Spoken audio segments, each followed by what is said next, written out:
It's 10th grade. I am 15 years old, and I'd spent 9th grade getting bullied just about every day, to the point where I didn't go to the bathroom because I was afraid I'd get beat up. So I would just hold my pee all day and then go home. 10th grade, I have history class, and myself and my friends sit across the aisle from one another, and there's a gentleman named Tom who sits in front of me.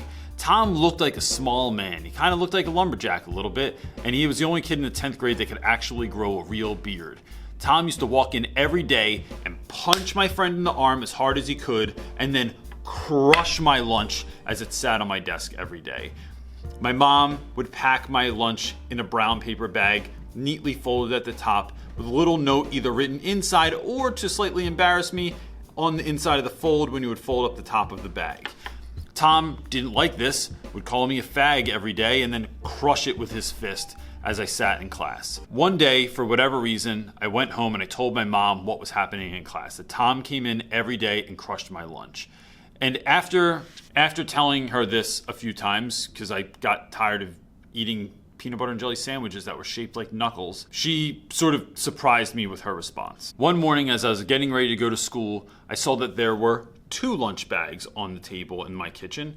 And so I grabbed the mine that had my name on it, and I realized the other one said Tom on the front of it. My mom told me that day I was to take that lunch bag to school. I was supposed to give it to Tom and not say anything about it. And so, although I did not really like this approach, I thought it was a terrible idea, I did. I took that bag into school and I gave it to Tom. Walked into history class, dropped it on his desk, said something, and then went and sat down. And it was really like the most embarrassing thing. It was like, you're being made fun of. Your son is being bullied every single day by this guy that shows up in the class and crushes his lunch every day.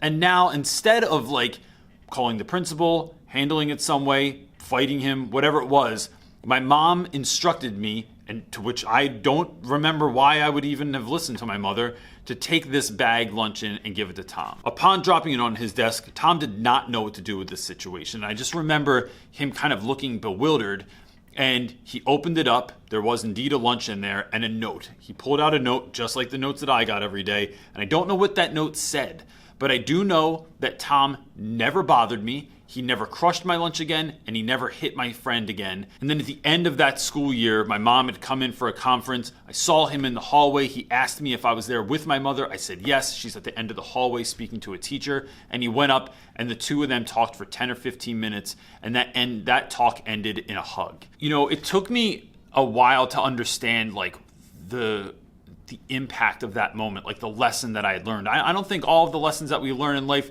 we grasp right at that moment. It might take a year or 2 or 10 to really understand what the gravity of that moment that you just witnessed. When I think about that even now, I think how a lot of times not only can violence be stopped with kindness, it can also be stopped with this sort of out of the box thinking, doing something that your enemy never saw coming, that the opposition would never have dreamed of you doing. And so what if today or tomorrow or this week or this year, you handled something that's been bothering you for a long time using both kindness and with an approach that comes way out of left field that your opposition never saw coming. Because at the end of the day, we all have a story. We all act the way that we act for some reason. Sometimes we know what that reason is, and sometimes we don't. But when you're unexpectedly met with love and kindness and with weirdness sometimes,